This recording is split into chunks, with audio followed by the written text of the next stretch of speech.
go, how did you get him to do that? And I go, I played Louis Armstrong songs. And I would be singing, and yes, exactly. I love that baby. And then he's only about a year and a half, and he goes like this, out of nowhere. And I go, look at me, Louis Armstrong. And they're all looking at me like. Solid, right? Trip. I love it. Very good. And welcome to our teleprompter, which we don't have.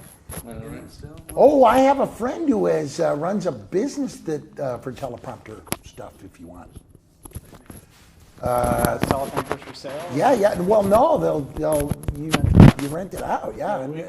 I just need to talk to our videographer. He has one that he wants to give us or sell. Oh yeah, awesome. I just need to actually coordinate a time. They're great, man. Those are things. They're great because you can.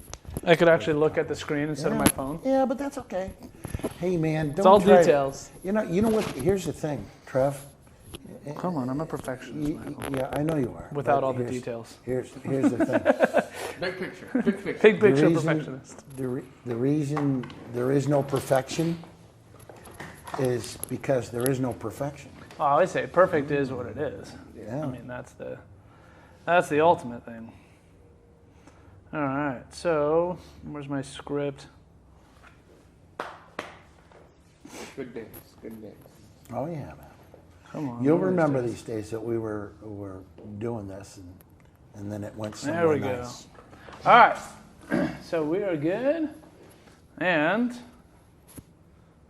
sounds good. All right, hey, Testing. welcome to We Are the Remedy, where each week we highlight a person from the community who embodies the idea of people helping people. Every time. We raise awareness of good news and broadcast to the world more good news. We deliver messages of creativity, humor, dreams, visions, and solutions to today's most pressing problems.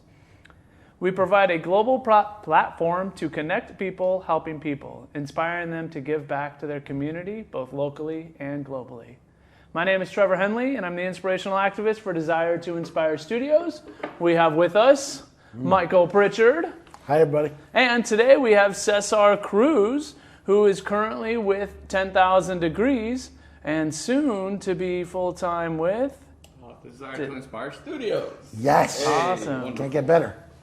So today what we wanted to do is talk a little bit about your role with 10,000 Degrees, a little bit about what you guys do, your story, and then we'll talk a little bit about how you embody the idea of people helping people. Right, exactly.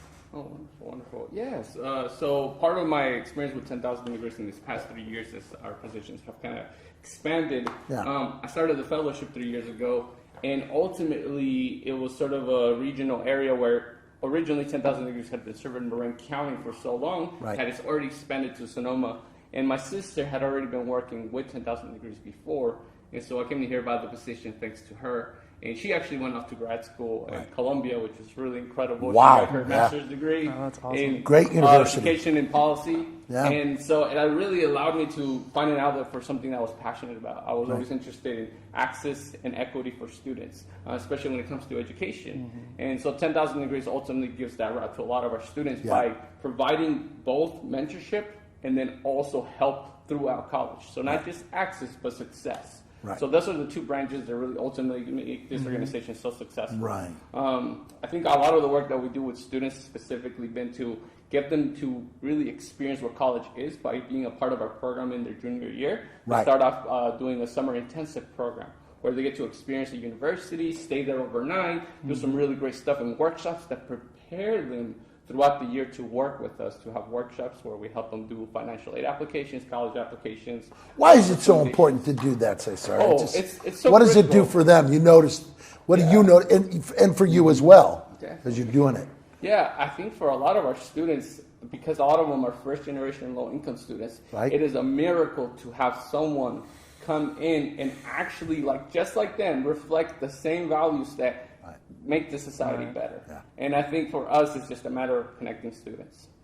You're seeding a better world. You're seeding a world that's more connected to us lifting ourselves out to hand to uplift everybody. What did it do for you to be now? You're a mentor. You're teaching as you learn, as you teach, as you learn, right? Mm-hmm. What is that doing for you? Oh, I think ultimately it's made me a greater professional. Right.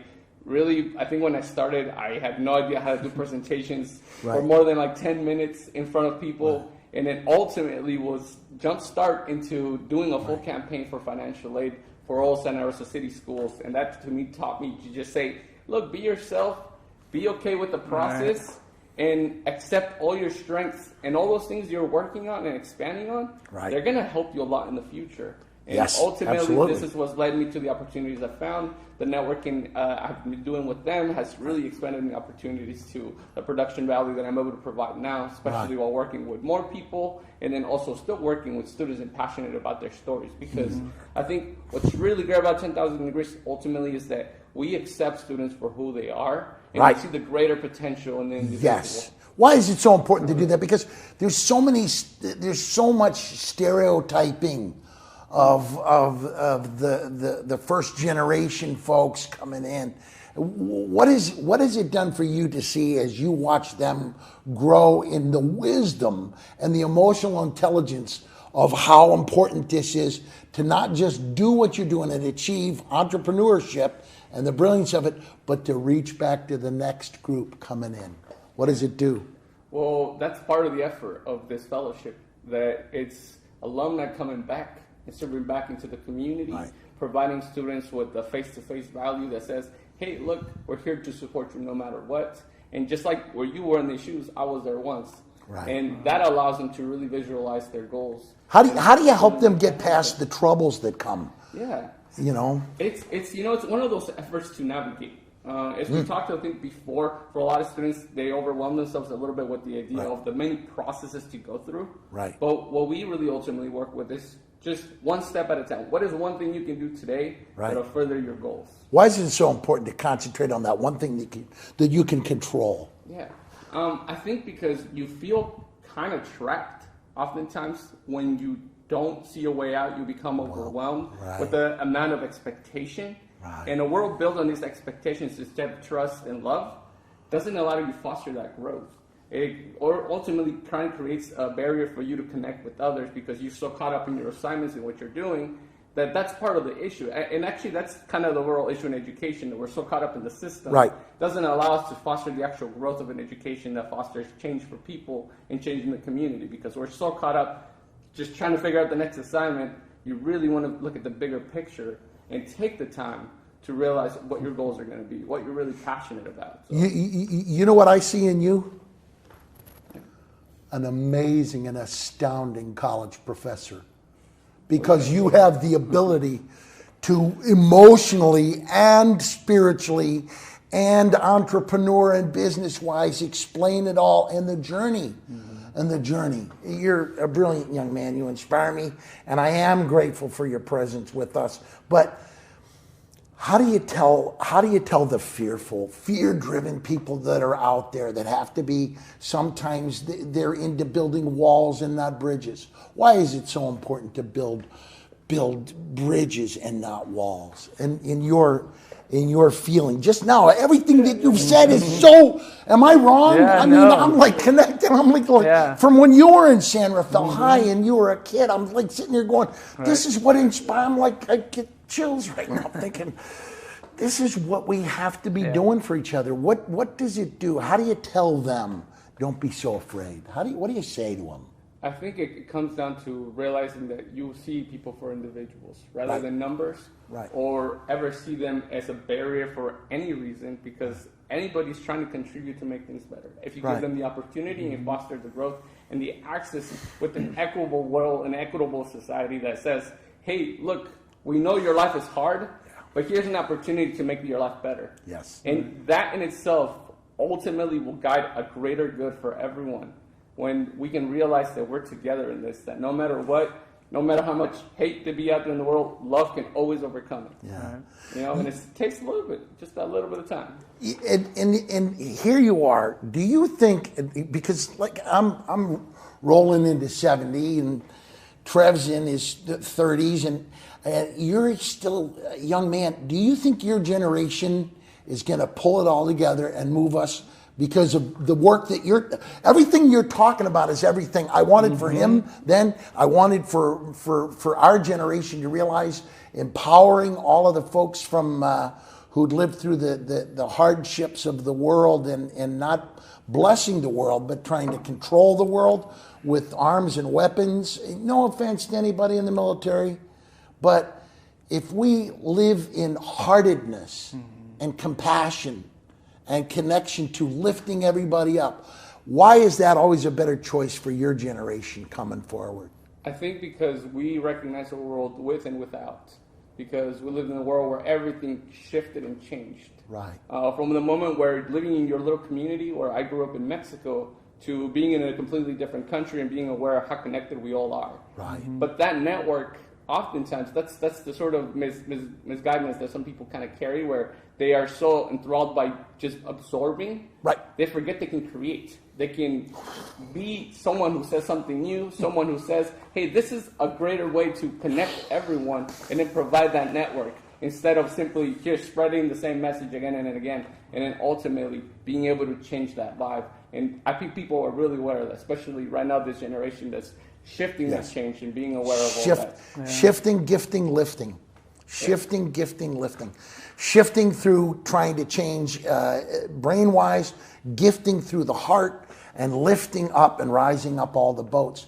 I want you out there all the time talking. And why do you think we sometimes have stereotypes? What do you think that stereotype is from? Not just of Central and Southern immigrants coming into the country, but immigrants from all over the world. Why is that fear so more prevalent, do you think, not just in America, but globally? I mean, we're going through a global shift of everybody saying, no more of you. The lifeboat's full. And how does that work? And what do you say to those folks that are saying, no, it's all of us together, right?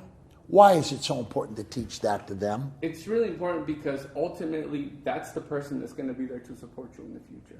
That's the future of our society. That's the future of the people who are going to make our lives better. And the future of the world, right? Globally. Exactly. They think that, machines and AI is going to take over the world, but ultimately a lot of what we do will always be guided by humans, and humans cause a lot of errors. Right. And even in that process, the fact that we can forgive each other and work with each other will foster a greater community. And that in itself is going to guide the best change that we need. And it's today. You see this in the work that you do when you're... I know, me too. I'm so cynical. More of this. I just kind of lost all my words. I don't... I don't want you... No, I'm just trying to guide this to this point where I can go...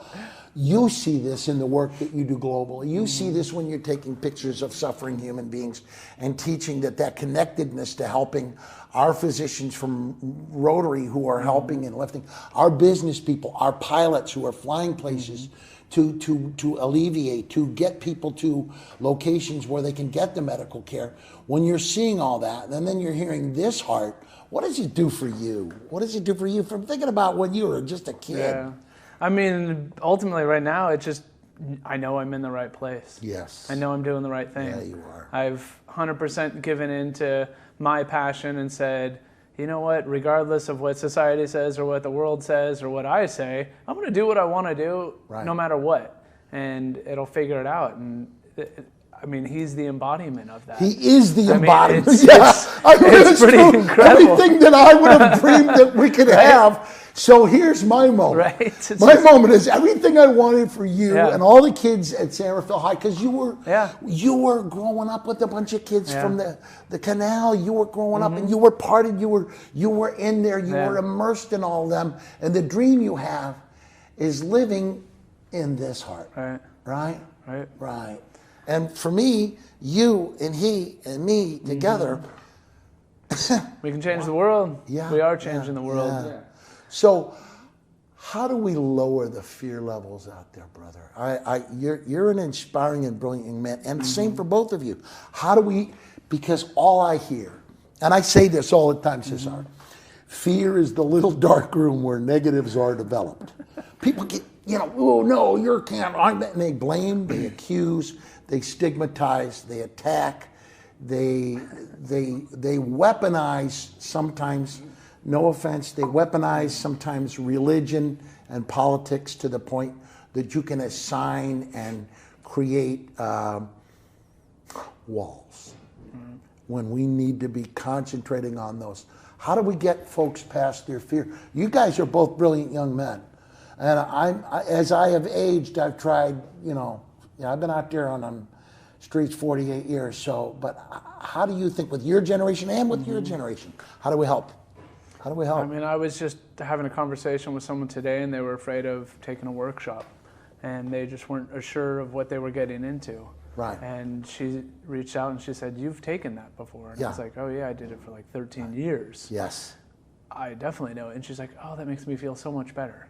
Just knowing that there's someone else out there like her or going through the same issues, nurturing or has and comforting, the same problems, nurturing and comforting that fear." Yeah. And you remember the line in Indiana Jones, jump and the net will appear. Yeah. Right? Faith and belief and optimism, and people are good. People are basically good. They want good things for all of us. The root of all of us, there's some sort of good. Yes. I mean, no matter how evil of a person you are, there's some sort of good still in there, and it's really just waiting for someone to reach out, touch it, and connect, and be like, "Oh, wait, you mean I can do this?" Abraham Lincoln, at the end of the Civil War, he said, very powerful line, "The only way to truly destroy your enemy is by making him a loving friend." Right? Yep. Right? Oh, yeah. And again, it comes from a place of humility, a place of recognizing that there's a greater power to be able to help everyone in the community, because behind any institution, behind any situation that's happening, there's always individuals who might be hurt, individuals who might not feel heard, individuals who need that help of someone who says and simply treats them like human beings. Why is cultural humility so important for all of us? I think ultimately it's the greatest guide to recognize the similarities, because I mean we can look and acknowledge our differences, but embrace our values. As human beings, we are connected literally biologically in so many ways that ultimately these barriers and these lines that we cross across the world ultimately are only an effect of what this negativity has built upon. We want to make sure that individuals feel understood and heard, and no matter where they're coming from, that their story matters. So, when you came up with the title "Desire to Inspire," his picture will appear. I mean, come on. I mean, this is. I don't know how we're blessed to have such inherent wisdom in one human soul who's young, so young. What made you so wise at such an early? How come you're so old, so wise? What do you think that's from? Well, I think it comes from my family that's extended all over the country and literally has just fought their way through to make things happen. And I recognize the sacrifices my father made when he came to this country by himself. Right. And how we grew up struggling a little bit without him. But I knew that the bigger goal was always to recognize that life was always going to be better. That these days were going to come, and that your life was going to be saved. And that you can trust that person, and that they're going to work as hard as possible until this day. Like, I don't know a harder working man than my father.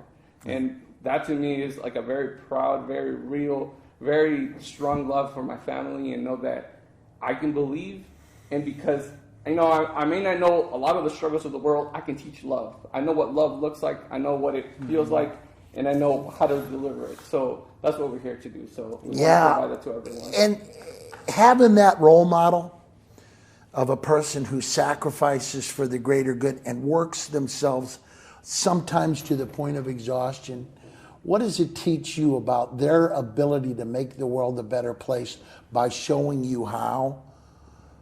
What does it do for you and both of you? Because what does it do to watch that? To me, every time I see a proud human woman or man who works so hard for their family and does so much for their family, and they push themselves to the point of exhaustion, but then all of a sudden you can literally, I swear this is true, you can breathe them in. You can breathe them in when you stand there. There's an energy thing there from many immigrants that I meet. And you know, like Mohammed, when I met him, I was like, wow, this guy's so alive. A spark of humanity, a spark of wisdom, a spark of light for the world, to make the world connect globally. Why is it so, I think for all of us, and I think you guys are, you know, I'm watching the technology change everything. How do we use technology to teach heart? How do we do that? Like what we're doing here today, right? For us, it's the simple way of doing what we're doing here. Right. It's really sharing messages of hope, of connectedness, of love. Right. Because it's just, if you don't make people aware of the fact that there's love out there, right, and they're isolated and they're alone, they're never going to know anything different. Yeah. They're going to be hatred. They're going to be against everything. They're going to be negative, and life will be negative for them. But if you reach out and you let them know something good has happened in the world and someone actually is similar to them and loves them, then, oh wait, love can grow. You know, this is kind of a wacky thing to ask you both, but I'd like for your insight. I mean, this is really insight. I read a lot because I work so much with people and I'm on the front lines. There's a ton of privileged young people that are taking their own lives. They're poisoning themselves, and or they're taking pharmaceuticals at a risky razor's edge level that could cause them 200,000 opioid overdoses. What do we say to them? They're coming from privilege. They're coming from wealth and abundance. How do we help them? We who have struggled, we who have had hardship gone up, and here they are, all the privilege in the world, and they're self-destructive. What do we do, and how do we help the young people from your group, help them while they're in the college dorms, while they're in, what do we do, and what do we, and you know, in business, because you're in a business, even in our local community, how do we teach that? How do you think, Cesar? I think it comes from building a capacity to find purpose. I know finding purpose is one of the hardest parts about life. And some people, like, it's something they live later on completely still haven't figured out. Right. And still working towards figuring it out. And they could be abundantly wealthy, right? Exactly. And that pursuit, I think, ultimately can be a little bit detrimental, just because it almost feels like you feel like everybody's moving on, but you just can't seem to get there. Right. And it comes from a place where building that small connection with something in front of you, whether it be someone, whether it be something you're passionate about that you see like a value in. If you find value in it, the rest of the world will recognize it. Right. Purpose of life. The purpose of life is a life of purpose. The meaning of life is a life with meaning. So I would say with someone, myself as a person who went through addiction, or I was still an addict, but I mean, I used a lot of different drugs, and I went through a lot of things. Really, what it came down to is, whether I knew it or not at the time, I'll just admit I didn't know it at the time. I had glimpses of reality, but I was just trying to escape. And I didn't know what I was trying to escape from. Wow. And looking back on it now, being clean and sober for almost 5.5 years, or a little over 5.5 years, I can look at it and go, yeah, I was literally just depressed. I didn't know what my purpose was. Right. I was jaded by the world. And so I was looking for anything to make me feel good. And I tried everything, and none of it made me feel good, although, you know, it masked everything nicely. But it wasn't the answer. What has and this I'm work? super fortunate to be alive. Yes. What has this work done for your spirit, your soul, your character, your heart? What has this work done for you? Well, it's the best drug you could ever have.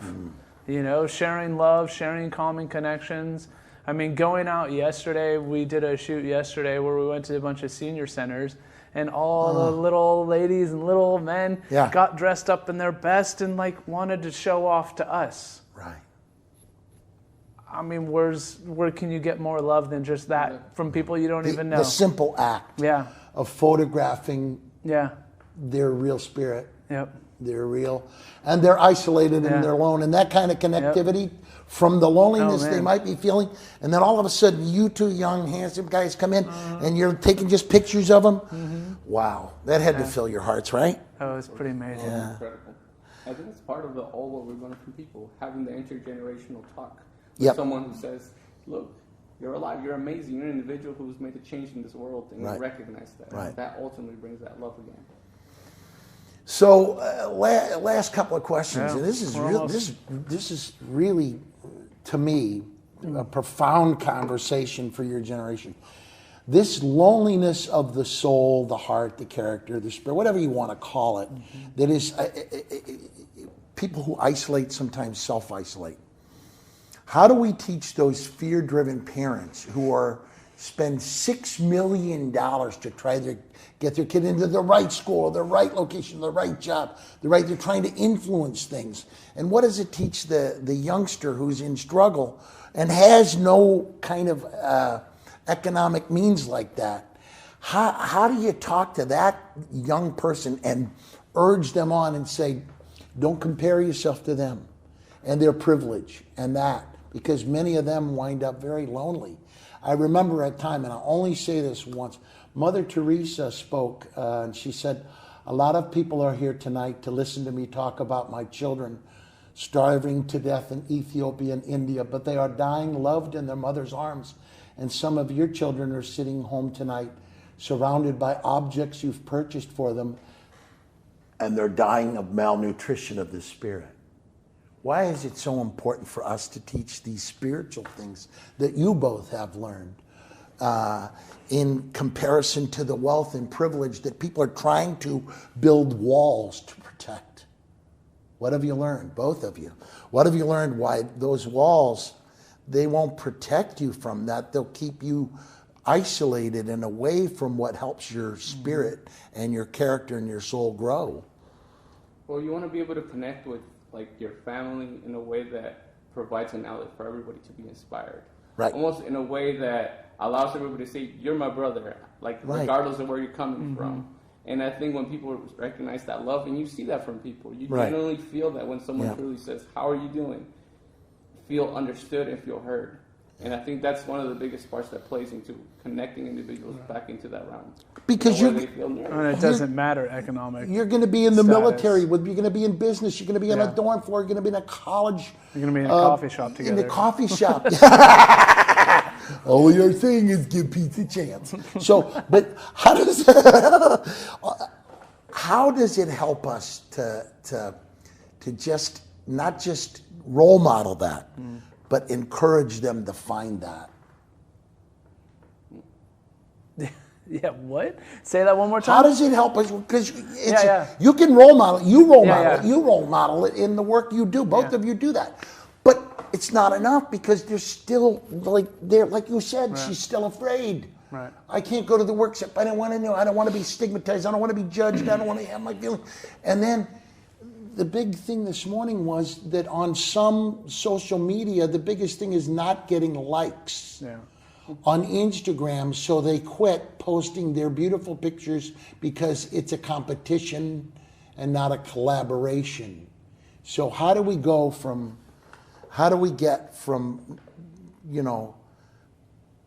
competition to collaboration? I think it comes from recognizing the individual's narratives. So if you don't tell your story, somebody else will tell it for you. Right. So part of us is just simply saying, this is who I am, this is what I'm about, but at the same time, I'm not saying I'm better than anyone else. I'm simply saying, this is who I am. Right. So It's true. that's the biggest part. And also recognizing and be humble enough about it too, because it can come from a place where you can be perceived as almost arrogant. But you got to understand that it comes from a long term of, this is our stories and this is why they're important to us and perhaps also to you. Again, I'm not expecting you to be there or always be wanting my stories, but know that I'm an individual and one that you share. Come from heart. The ego is not your amigo. Right? And I would say from being in business and in life, anytime I didn't know anything, I asked someone. Right. Well, when I learned to ask anyway, I asked someone. Why is it so important to reach out to people for mentoring, for assistance, for love, compassion, everything? Why is it so important? What have you learned? I think for me, when I help someone else, I get more reward than I get from when someone helps me. And I think that is universal. Soul wisdom. Yeah. Right. And so when you give the opportunity for someone to help you, you're actually doing them a favor, if you want to make it It's tit for true. tat. Yeah. It's true. It's true. And it's also because there's also so much more that we can do together than we can ever do on our own. You can only work 8 hours in a day. Yes. Technically, Yeah. even though for half days Yeah. is 15 hours or so. Right. And it comes from a place of trust. I Right. think an individual's knowing and recognizing. Trust in what way, Cesar? That the vision that you're sharing with someone else, it's a combination of everyone working together. Yeah. Right. Just like leadership. Yeah. A leader can try to guide individuals, but ultimately the process is what's actually Right. going to guide the vision. Right. Right. And so having the ability to do that is what's actually ultimately going to lead to the best goal. How do you show the cynics? How do you show the cynics? How do you get the cynics to buy in? How do you get a cynic to buy? How do you get that cynical kid when you go to talk to him and you go, I want you to be in our group because you're smart, you're bright, you're brilliant, and they're like, no. I know you've had Well, you that. record that and make a beat out of it. It comes from a place of recognizing their power. You want to empower the individual by saying, I recognize your voice is extremely powerful. You connect with everyone in this ways. The individual recognizes then what they're about and realizes, wait, I'm about this. I am not just somebody who's trying to just gain attention just to get attention, but ultimately someone who can guide other students. See it as a strength rather than a deficit. Exactly. Wow. And so it comes from a great place to help students understand and connect with others. I'm like sitting here, I want to go to college where he's teaching, Right. and I just want to sit there. So we got to wrap up. Yep. How would someone find out more about 10,000 Degrees and the scholarship or the fellowship or the internship Yeah. or... Definitely. If you look on our website, 10,000degrees.org, you can also find a lot of our work that's in Sonoma County, Santa Rosa City Schools. We work there. We also work with Hillsburg Unified School District. That's where I work. And we also work all over the Marin schools. So again, if you want to connect with our campuses or also connect just with what we're doing, find us online. And then also know that we have like great range of work that we're doing with students in the community, mentorship, and we're always fundraising. And so that's part of our efforts. This last weekend, we had some really great work with our community, which shows time to develop this fellowship. We want to have the rest of California and eventually the country have programs just like this available. So That's awesome. Thank you so much. Well, and I'm incredibly grateful, man, that we've connected through the paths at 10,000 Degrees. And now I'm really excited about having you on board as our full-time videographer and video editor. And man. I go off of gut instincts. Yeah. And when I meet people and Right. immediately, like, I knew we were a good fit, and you've been someone to me that embodies the idea of people helping people. Our whole premise is to provide opportunity and for people to say yes if they can. And you've said yes more times than I can even count to coming out and helping us tell our story and helping organizations tell their story. And I can't tell you how proud I am to Yes. be in the opportunity to be working with you. Yes. And I feel the same I'm way. Super grateful. And every time we've been out on a shoot, people have come up to me afterwards and been like, Cesar Yeah. is an amazing man. Yeah. I love him. Yes, I know. And I'm like, I do too. I don't know any other better way to say it. So, so be on the lookout for Cesar because he will be there working with you, videoing, telling your story, and be the remedy. Smile, connect. Thank you so much, everybody. Oh. Till the next. I hope that Lorene Powell Jobs and Deborah Lindo, who work at College Track, bring him in to speak to the young people. Because when I don't know how to say it, I've worked with you guys before, but when you're in this presence, you're like, wow, this is pretty overwhelming. And so I'm just grateful to be in this circle. Awesome. Well, thank you very much for joining us at We Are the Remedy. And next week, we'll be here with Stephanie Plant from CPI Developers, who gives back to the community in more ways than one. That didn't sound right. Yeah, it gives back in many different ways. Yeah. So thank you very much, and we look forward to seeing you. And go out there and smile and share a story, share your story with someone else. Have a good day. And then go click the record button and the live button, because I didn't tell you how to turn it off. And Wow. we may or may not be. Look at me. Sorry. What? Thank you so much. Listen to me. You have no clue. I don't know. You have no clue. Dude, that was... It's like I was sitting here. I was like going, oh my God.